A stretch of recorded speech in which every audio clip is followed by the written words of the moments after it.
আমার কিভাবে কি করলে আল্লাহ পাক রব্বুল আলামিন আমাকে ধনী বানিয়ে দিবেন। আমি এক বেলা খাইলে আরেক বেলা খাইতে পারি না। আল্লাহর কাছে আপনি প্রশ্নটা করবেন, কি করলে আল্লাহ পাক রব্বুল আলামিন আমার দরিদ্রতা কমিয়ে দিবে, আল্লাহ পাক রব্বুল আলামিন কি করলে আমাকে ধন সম্পদ দান করবে। এই কথা বলার পর আল্লাহর পয়গম্বর হযরত মুসা আলাইহিস সালাতু ওয়াস সালাম যখন ওই ব্যক্তির প্রশ্ন শুনে যখন সামনের দিকে আগাইলেন, যখন দ্বিতীয় ব্যক্তির সাথে সাক্ষাৎ হয়ে যায়, তখন ওই ব্যক্তির দুটো পা নাই, দুটো হাত নাই। যখন ওই ব্যক্তি বলতেছে, হে আল্লাহর পয়গম্বর, আপনি কোথায় রওনা হইলেন? তখন ওই ব্যক্তি বলতেছে, আমি দূর পাহাড়ে যাই আল্লাহর সাথে সাক্ষাৎ করার জন্য। তখন ওই ব্যক্তি বলতেছে, আল্লাহ পাক রব্বুল আলামিনের কাছে আপনি একটি প্রশ্ন আমার জন্য করবেন। বলে, কি প্রশ্ন তোমার জন্য করব? তখন ওই ব্যক্তি বলতেছে, আল্লাহ পাক রব্বুল আলামিন আমাকে এই দুনিয়ার মধ্যে কেন বানাইলেন? যার কারণে আমি কোনো মানুষের সাহায্য ছাড়া বসতে পারি না, আমি কোনো মানুষের সাহায্য ছাড়া দাঁড়াইতে পারি না, আমি কোনো মানুষের সাহায্য ছাড়া খাইতে পারি না। আল্লাহ পাক রব্বুল আলামিন আমাকে কেন বানাইলেন? অন্যের সাহায্য ছাড়া আমি কোনো কিছুই করতে পারি না। এই জন্য আল্লাহ পাক রব্বুল আলামিন আমাকে দুনিয়ার মধ্যে কিসের জন্য বানাইলেন? এই প্রশ্নটা আপনি আল্লাহর কাছে আমার জন্য রাখবেন।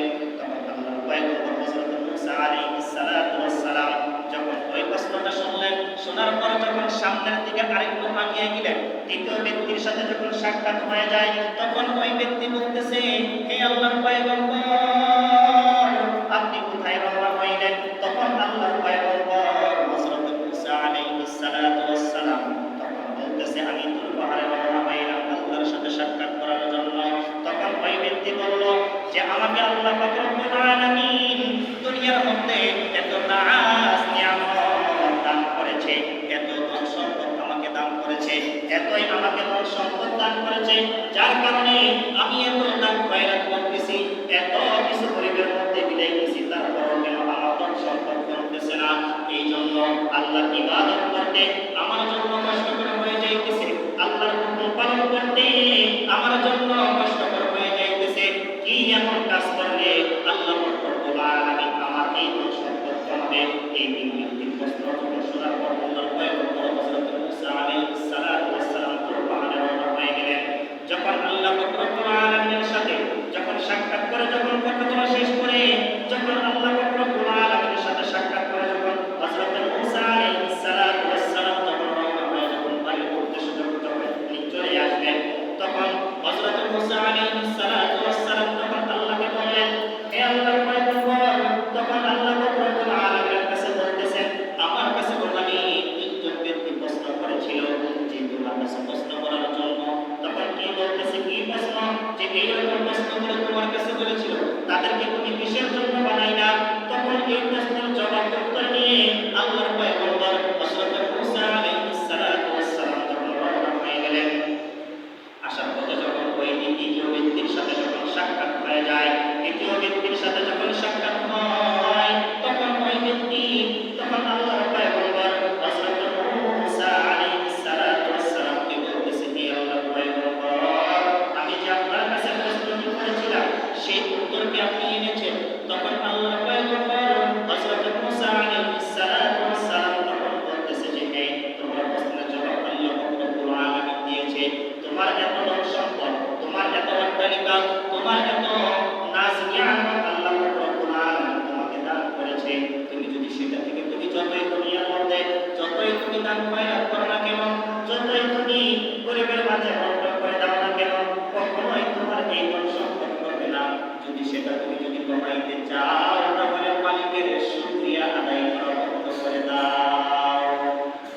যখন এই প্রশ্ন উত্তর যখন শুনলেন, শোনার পর আল্লাহর পয়গম্বর আরেকটু যখন সামনের দিকে রওনা হয়, তখন ওই দ্বিতীয় ব্যক্তির সাথে যখন সাক্ষাৎ হয়ে যায়, যার দুটো পা নেই, দুটো হাত নেই, ওই ব্যক্তির সাথে যখন সাক্ষাৎ হয়, তখন সাক্ষাৎ হওয়ার পর ওই ব্যক্তি তখন বলতেছে, হে আল্লাহর পয়গম্বর, আপনাকে আমি বলেছিলাম আল্লাহ রব্বুল আলামিন এই দুনিয়ার জমিনে আমাকে কেন বানাইলেন? যার কারণে আমি কোনো মানুষের সাহায্য ছাড়া, আমি কোনো মানুষের খেদমত ছাড়া কোনো কিছুই করতে পারি না। এই জন্য আপনার কাছে প্রশ্নটা জানতে চেয়েছিলাম। তখন আল্লাহর পয়গম্বর জবাবে উত্তর দিয়ে বললেন, আল্লাহ রব্বুল আলামিন তোমাকে এই দুনিয়ার মধ্যে অজাতা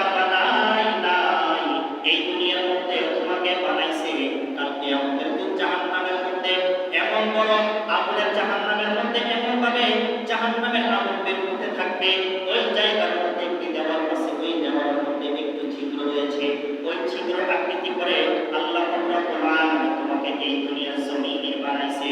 এই কথা শোনার পর ওই ব্যক্তিটা, ওই মহিলাটা যখন, যার দুটো পা নেই, দুটো হাত নেই, এই কথা শোনার পর যখন আল্লাহর পয়গম্বরের মুখ থেকে ওই কথা শোনার পর তখন সে সঙ্গে সঙ্গে বলতেছে আলহামদুলিল্লাহ। এত গভীরভাবে, এত মন থেকে, এত দিল থেকে যখন এই আলহামদুলিল্লাহ শুকরিয়া আদায় করলেন, তখন মালিকের আরশে আজিমে যখন এমন ভাবে ধাক্কা লেগে যায়, ওই ধাক্কাটা লাগার পর মালিক এতটাই খুশি হয়ে যায়, যার কারণে আল্লাহ রব্বুল আলামিনের কুদরতিভাবে ওই ব্যক্তিটা পরিপূর্ণ সুস্থ হয়ে যায়। সুবহানাল্লাহ।